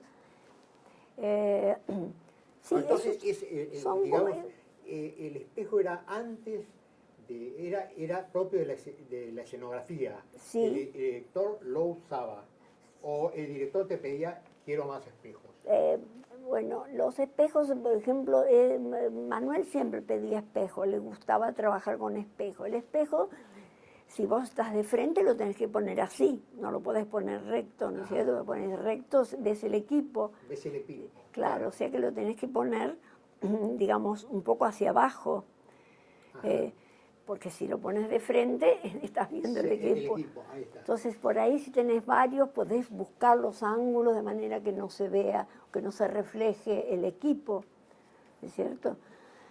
Porque Antin le da bastante importancia a los espejos en escenas primordiales, como en Circe, por ejemplo. Sí, porque esa especie de cosa claro, narcisista de ella con el espejo, ¿no es cierto? Que Sí. fue muy Sí. comentado. Por ejemplo, el fin de Los Venerables Todos termina en un espejo. También. Por eso, esas son cosas que te pide el director, ¿no es cierto? Pero te digo, hay cosas que el director pide porque le gustan o porque quiere hacer una toma. Hay cosas que te pide el guión y hay cosas que se ponen intuitivamente, que no sabes por qué, ¿no es cierto? Los críticos a veces analizan una cosa que el escenógrafo o el director no lo hizo a propósito, fue una cosa de impronta, ¿no es cierto? Entonces empiezan a estudiar por qué estaba esa cosa ahí, y uno puede decir, mira, no sé por qué, porque está la filmé porque estaba ahí. Estaba ahí. Sí, claro, que son las interpretaciones, incluso vos comentarios, no sé, de películas de Antonioni que le han hecho nota, dice, ¿por qué puso, o Fellini, por qué puso ese pescado, ese ojo de pescado en el final? No, porque estaba ahí, ¿viste? O sea que hay una cosa de intuición que a veces tiene el arte, ¿no es cierto? Claro. Y que de la maravilla del arte, sí, y que los críticos le encuentran una segunda interpretación que tal vez las personas no pensaron. Yo, por ejemplo, esa estatuilla que había puesto en Los Venerables, la puse porque me gustó. Bueno, pero a mí me llamó mucho la atención esa estatua. La puse porque sí, porque y el director la aprovecha, claro. Entonces la sintió como un personaje. Sí, era un personaje. Es decir, eso es un poco la cosa, digamos, que los objetos cobran vida de alguna manera, ¿no es cierto?, en el cine. O porque el escenógrafo lo hizo a propósito o no, y porque el director le gustó sin pensar en otra cosa, ¿no es cierto?, en usarlo como pretexto sin tener una segunda intención, ¿cierto? Eso es una cosa de intuición de un artista, ¿no es cierto? Claro, es muy difícil preguntarle por qué Picasso hizo tal trazo, tal otro, cosa que surge. Claro. Sí, yo creo que es bastante importante en el caso de Antin, que hace esos barridos, esas traveling, solamente viendo escenografía. Claro. No, aún en la casa de la invitación, yo pensé que no lo iba a hacer, y aparece también haciendo lo mismo, una casa ya construida, ya hecha, pero le sirve a él para expresarse, ¿no? Y bueno, es así, ¿no es cierto? A veces uno las cosas no las hace con la intención, sino que surgen solas. ¿Sí? Ahora, ¿a vos te resultó fácil, en este caso de que fuera tu marido, y en los otros directores, fue un poco más difícil resolver el problema o no? Por ejemplo, ¿en cuál película? No, cualquiera, Torra Nilsson, esa gente, o... Yo creo que no. Yo creo que uno analiza un guión, se lo imagina, lo puede hablar con el director, obviamente, ¿no es cierto? Pero el director cuando entra a un set, él sabe más o menos lo que pidió, pero no sabe bien con qué se va a encontrar. Y de pronto se encuentra con algo, que mira algo que le parece interesante y lo utiliza, sin que esté previamente conversado, ¿no es cierto? Esto es así. Y acá vos incluiste la clínica del doctor Cureta, y esto también tiene una historia, ¿no es cierto? Eso lo hicimos en un sanatorio que estaba sin inaugurar en San Isidro. El autor de la clínica del doctor Cureta era un personaje que escribía, yo no me acuerdo cómo se llamaba el nombre del autor, pero que era un personaje, creo que de historieta, y él era médico. Entonces, nos facilitó el ingreso al sanatorio que estaba sin inaugurar. Y estaba el quirófano, que estaba pintado recién, era una joyita, ¿no es cierto? Y entonces nos pidieron que en la ambientación no pegáramos cosas en la pared, no clavemos cosas en la pared. Y entonces nosotros, para no clavar, pusimos cinta bifaz, pusimos afiches, cosas médicas, ¿no es cierto? y lo pegamos con cinta bifaz. Y más vale le hubiéramos puesto un clavo, porque sacando una cinta bifaz se levantó toda la pintura epoxi que le habían puesto, se levantó toda. Así que mejor hubiera sido poner un clavito, un horror eso. Bueno, esos son los estragos que deja el cine, ¿no es cierto?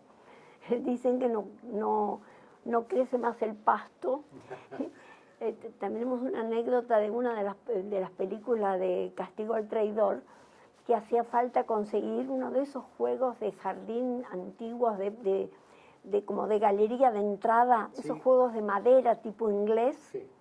Bueno, y parece ser que el productor, el jefe de producción, buscó por la zona, como no encontró ningún lugar, agarró uno y lo sacó de una casa, ¿no es cierto? Y nosotros lo necesitábamos, era blanco, nosotros no queríamos blanco, queríamos que lo pintamos de verde. Y a la mañana siguiente lo devolvimos al lugar, ¿no es cierto? Yo digo, todavía debe estar pensando los dueños de casa, ¿qué pasó para que ese juego, que era blanco, se convirtiera en verde, ¿no es cierto? Claro. Bueno, estas son las cosas que tiene el cine, ¿no es cierto? Claro. Que uno puede matar a la madre, ¿no es cierto? Con tal de... Es bueno hablar de los premios. Hablemos de tus premios, que son varios tus premios. ¿De qué dan los premios? Tus premios. ¿Cuáles fueron tus premios? Tengo que pensar. En el cine tengo varios premios de las, ¿cómo se llama? La Sociedad de Directores. Tengo premio por la escenografía de la cifra impar.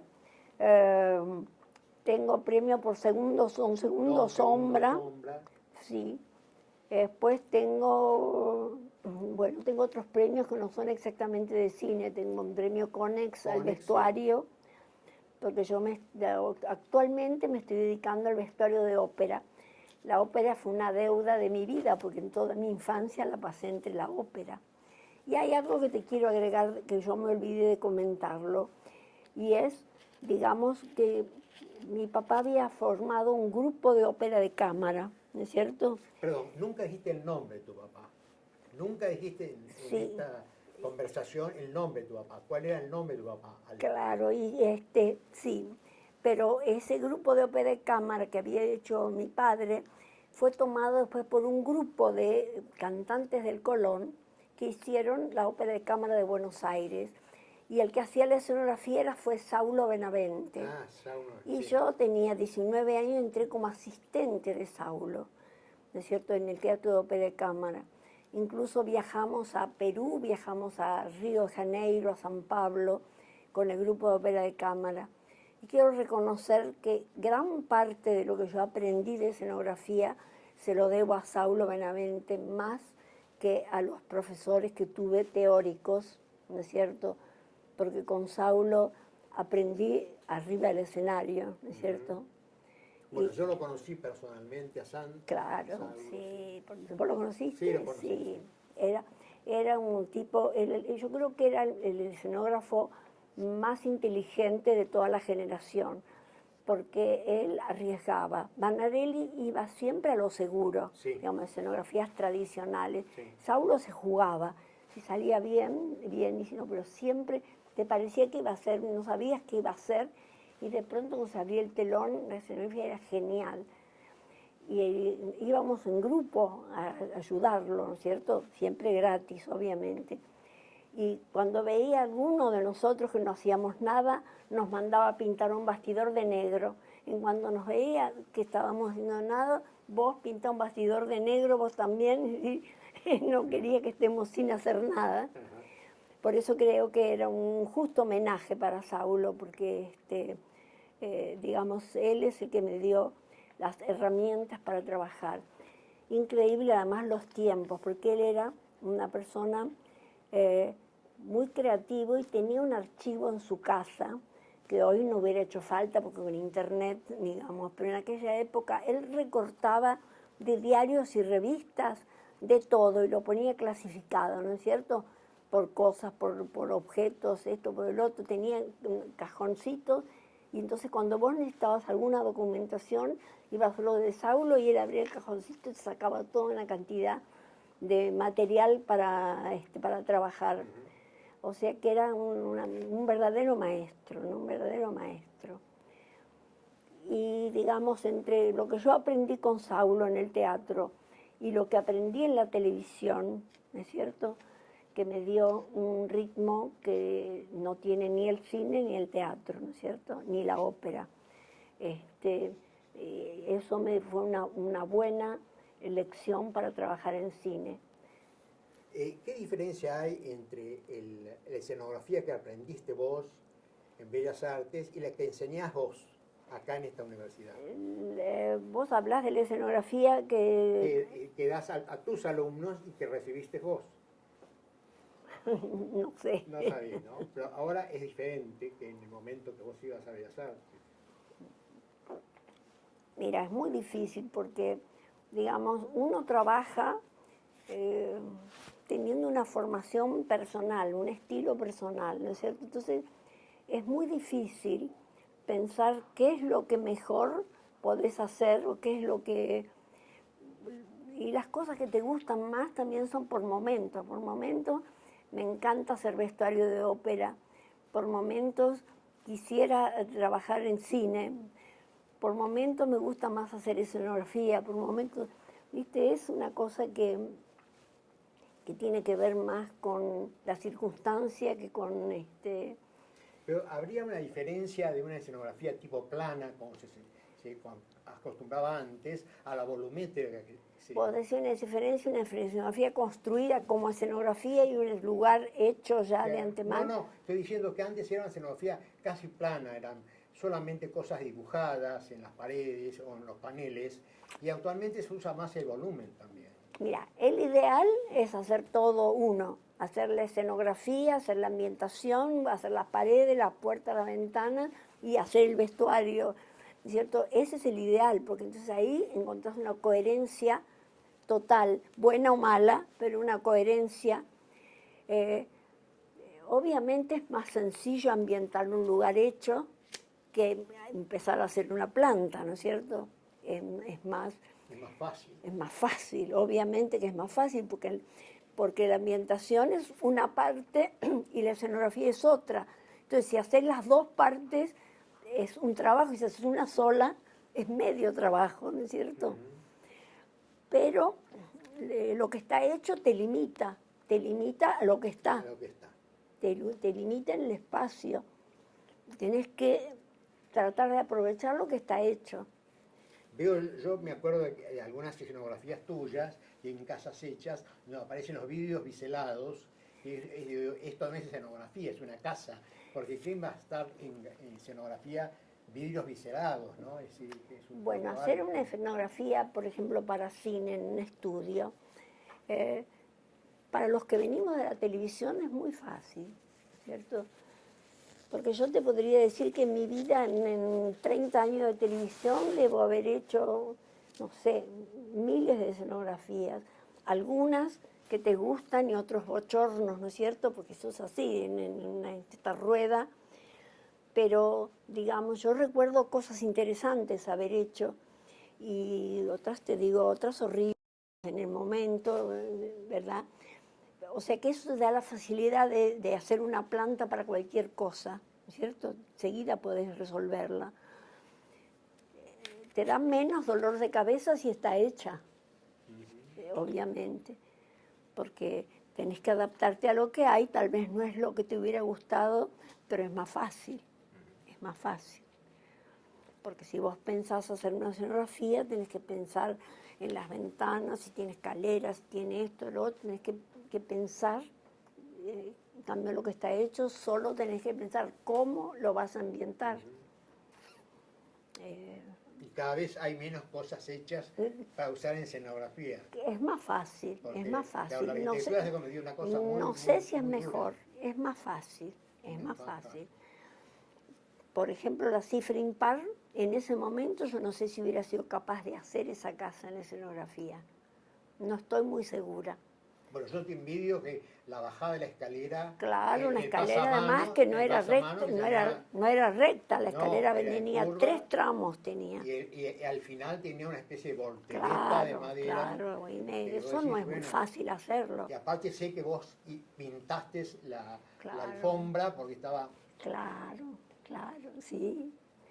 Y, por ejemplo, yo en televisión hice varias cosas buscando material de demolición, ¿cierto? Ah. Buscando puertas, buscando cosas que te dan una verdad que no es lo mismo que hacerlo construir por un carpintero del canal, Sí, ¿no es sí, cierto? sí, Nunca claro. se consigue el brillo, hacer una puerta o una puerta de reja, no puedes hacer de madera, si es de hierro, tiene toda la gracia de una puerta de hierro, no puedes hacer de madera.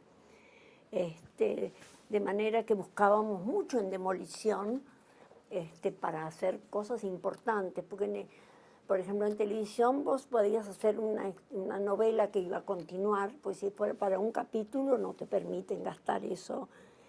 Entonces si haces una novela, haces un decorado básico, el decorado principal, por ahí podés conseguir un vitral, ¿no es cierto? De hecho yo lo hice, conseguir un vitral antiguo, eso no tiene reemplazo con ninguna cosa de escenografía, ¿entendés?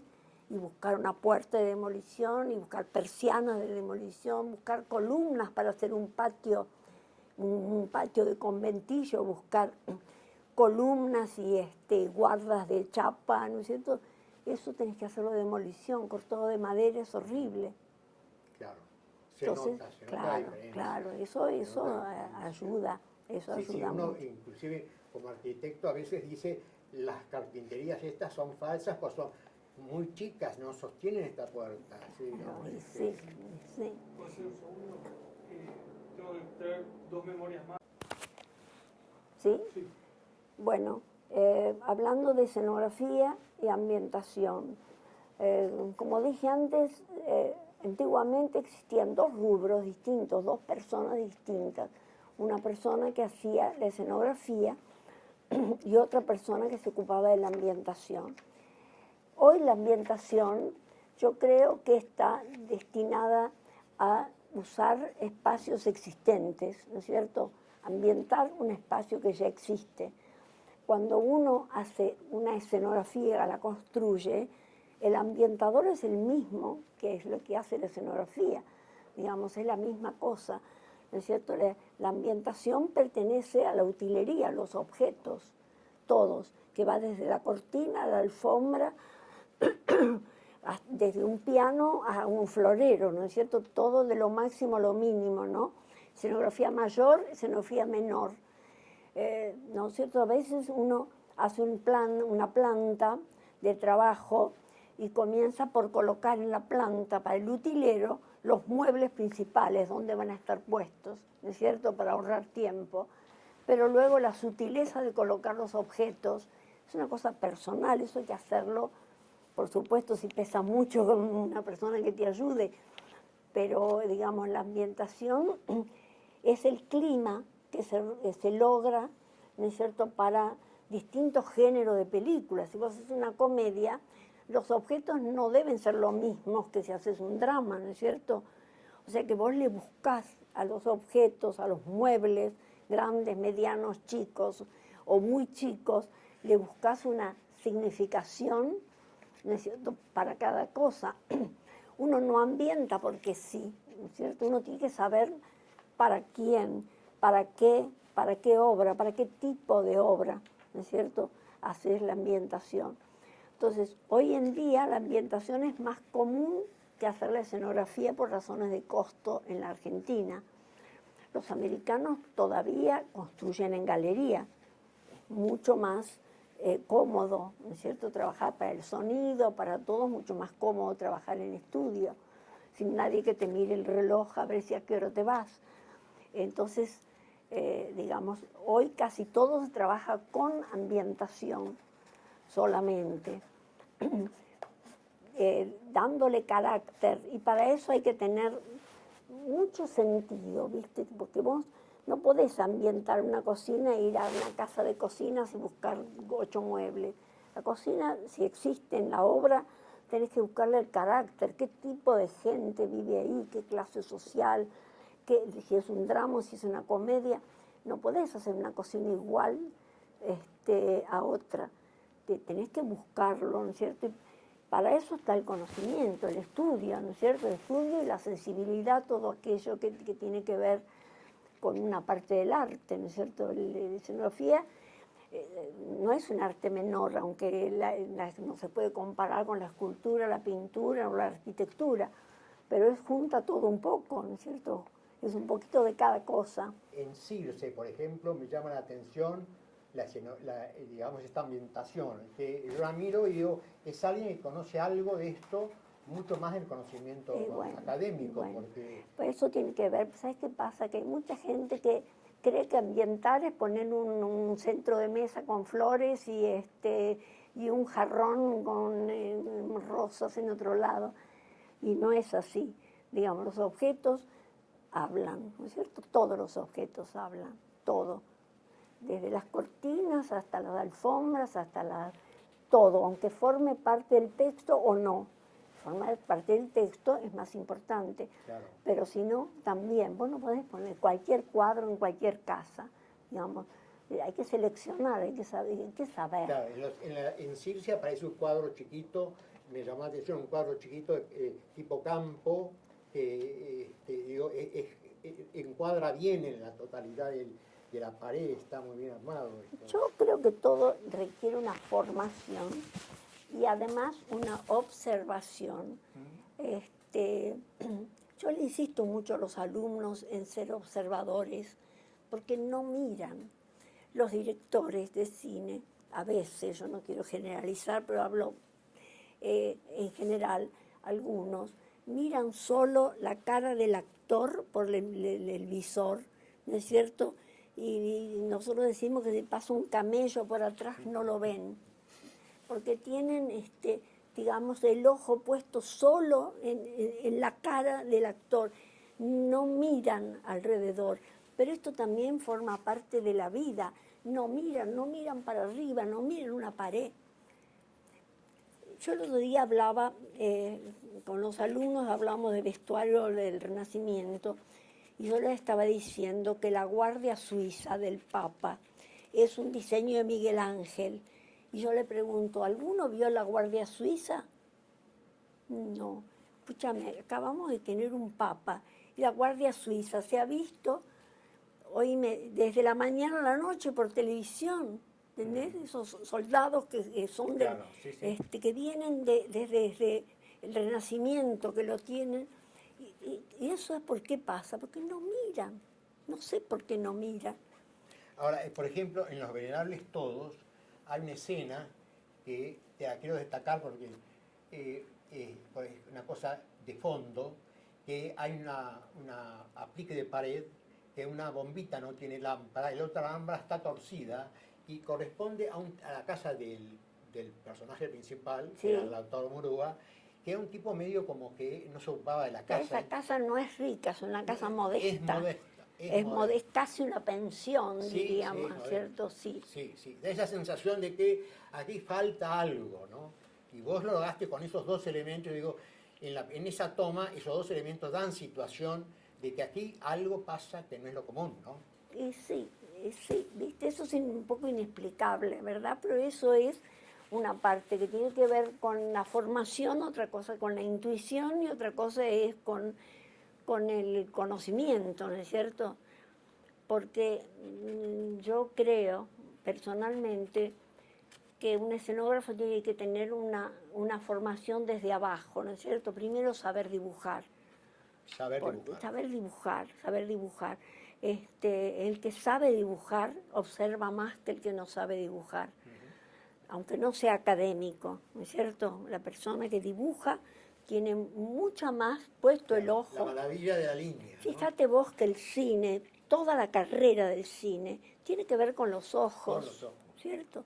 Entonces, ¿para qué están los ojos? ¿Para mirar por el objetivo nada más? No. Hay que aprender a mirar un poco a la calle, mirar las casas, mirar las cornisas, mirar, una palabra. No Yo me acuerdo en televisión, de golpe los ves que están filmando y ves que está poniendo la cámara en una puerta que está hecha pelota, ¿no es cierto? Esas puertas usadas 1000 veces, están 1000 veces martilladas con una manija que se cae. Bueno, ahí meten la cámara. O sea, no miren nada. No la pueden poner un poquito más arriba. ¿Por qué ahí justo donde está bueno, esto es así, una pantalla que está torcida, salvo que lo hagas profeso por alguna causa. Necesito tener una casa lujosa, la pantalla torcida es como una puñalada, ¿viste? No hay ningún asistente que lo ve para enderezarla. Entonces, yo creo que parte de eso, de ser observador, yo me doy cuenta que la gente no es observadora en general. Pero aunque no observe, eso influye en su percepción.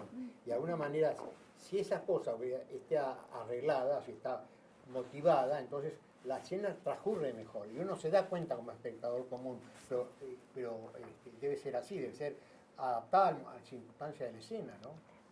Si yo, por ejemplo, en una película he visto un farol, yo digo, nadie lo vio, o lo vieron y dijeron, más sí, no importa, la gente no lo ve. Claro. Es así, Claro. es así. Bueno, a mí me ha quedado cantidad de cosas en el tintero que vi, porque vi todas tus películas y otra vamos a cortar acá porque te veo ya estás cansada, pero el final sería darle un homenaje vuelta al principio a tu padre, que hasta ahora no nombraste, que se llamaba Adolfo Monpurgo, que tiene 6 films hechos con Antin y 1 con Torre Nilsson, y que, bueno, y la historia que vos contaste también. ¿Y cuál era la diferencia que vos encontrabas entre la música para cine y la música compositiva para auditorio? Bueno, mi padre compuso la música especialmente para las películas. Manuel también hizo la música para El Reñidero, una película que dirigió Mujica. ¿Cómo se llamaba Mujica de nombre? Bueno, no me acuerdo. Es una obra de teatro eso, ¿no? ¿Cómo se llamaba? Bueno, no importa. Ahora pienso en el presidente uruguayo, no se llamaba José, se llamaba... Raúl lo llamaba. No importa, Mujica, un director que hizo una película sobre El Reñidero, una película de Sergio Deche con un libreto, y mi papá hizo la música para eso. Y también hizo alguna música para teatro. En el Cervantes, un par de cosas para obras que había dirigido Esteban Serrador. Estoy hablando de muchos años, ¿cierto? Muchos años. Pero yo también tengo muchos años. Mi padre, como te digo, había sido medio niño prodigio. Desde chiquito tocaba el violonchelo, daba conciertos, y por eso vino a la Argentina.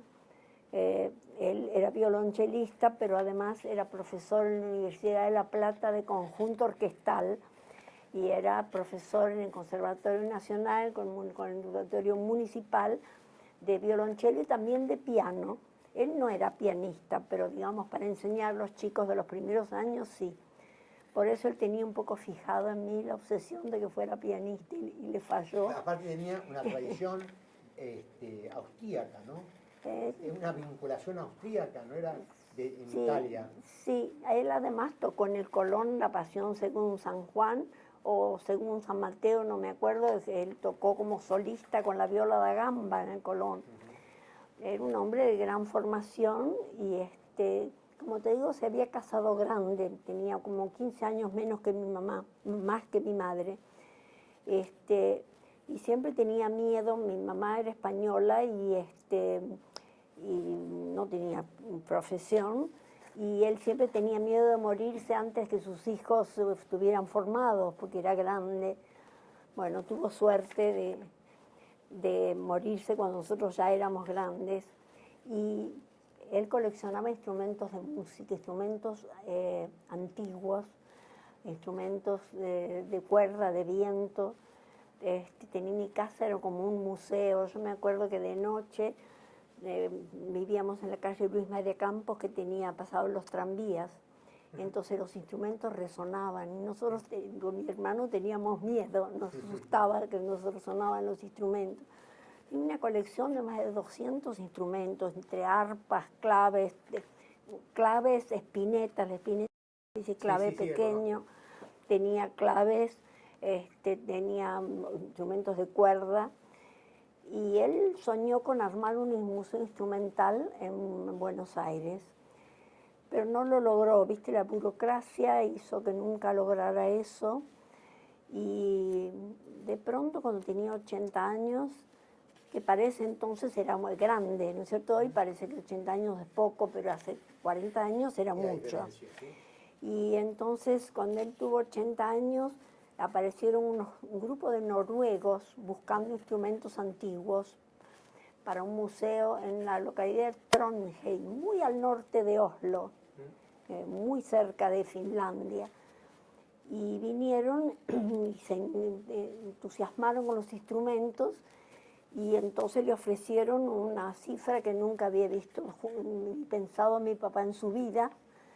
Y bueno, un consejo de familia, dijimos, papá, vendelo, disfruta lo que te queda, claro, ¿no es cierto? Y porque nosotros con eso, ¿qué podíamos hacer? Si no lo logró él, lo íbamos a lograr nosotros, claro, ¿no es cierto? ¿Dónde lo íbamos a poner? Entonces, finalmente decidió y vinieron con grandes cajas y armaron todo y se llevaron los instrumentos. Y él se quedó con una parte personal, se quedó con su violonchelo, su viola da gamba y un par de instrumentos que eran para tocar en el cuarteto.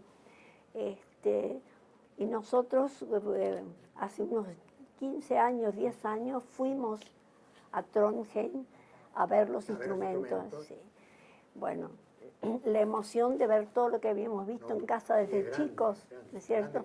Además, todo cuidado, puesto a temperatura ambiente, todo clasificado por vientos, por cuerdas, por teclas. ¿De dónde, a quién pertenecía? Era un museo, digamos, no es que estaba solo la colección de mi padre, ¿no es cierto? Había una colección grande de instrumentos. Un pueblo chico, Trondheim es un pueblo chico. Y finalmente fuimos, mi hermano y yo, a verlo, y sacamos fotos, y mi hermano había filmado con una camarita, te hablo hace 15 años, una camarita con unos cassettes, ¿no es cierto? Y dejó en el baúl del auto de la cámara y bajó a buscar algo, y cuando volvió se le habían robado. Que perdimos eso, nos quedaron algunas fotos y el catálogo del museo, ¿cierto? Y como te digo, mi padre era compositor y además era traductor. Él hizo, por ejemplo, de una ópera de Pergolesi, ópera barroca, sí, y una ópera de Telemann, que era alemán, ¿no es cierto? Él hizo la traducción al español, sí, no, perdón, al italiano. Hizo traducción del alemán al italiano, para ser cantado, ¿no es cierto? Por eso él formó ese pequeño grupo de ópera que luego derivó en el grupo de ópera donde yo entré como ayudante de Saulo, ¿no es cierto? Y mi padre compuso varias músicas, siempre de acuerdo un poco a la compaginación, ¿viste? Después de pronto había partes que se cortan o no, porque eso, ¿viste? Es así. Pero él la música la armó después que la película estaba armada, pero a veces. Y por ejemplo, en Don Segundo, él tomó como punto de partida antiguas canciones populares de la provincia de Buenos Aires o de La Pampa, ¿no es cierto? O sea, temas de guitarra. Ajá. Entonces él, a partir de esos temas, claro, a partir de esos temas, él le hizo la orquestación y eso para tocar. O sea que bueno, él tuvo una importante carrera, ¿no es cierto? Como te digo, fue profesor, también fue director de la Escuela de Danzas, de la parte musical, y dejó una buena herencia, y lo único que se perdió es que su hija no fue pianista. Pianista. Bueno, me pareció bueno este recuerdo final con tu padre, porque lo veía yo. Esa le falló, no. Esa le falló. ¿Sabes? No tenía facilidad para leer la música. No es que no me encante, me encanta la ópera. Pero, además claro, he visto desde chica, he visto ópera, pero miraba más la escenografía que lo que escuchaba, ¿viste? Claro. Bueno, finalmente te agradezco mucho este trabajo que tomaste esta tarde. Espero que la gente que vea esto se dé cuenta de lo importante que fuiste en la escenografía argentina, sobre todo del siglo XX, y estás todavía en actividad. Así que bueno, te voy a saludar. Bueno, gracias. Gracias. No me quedó nada por decir ya. No, no importa. Cortamos acá porque... Bueno.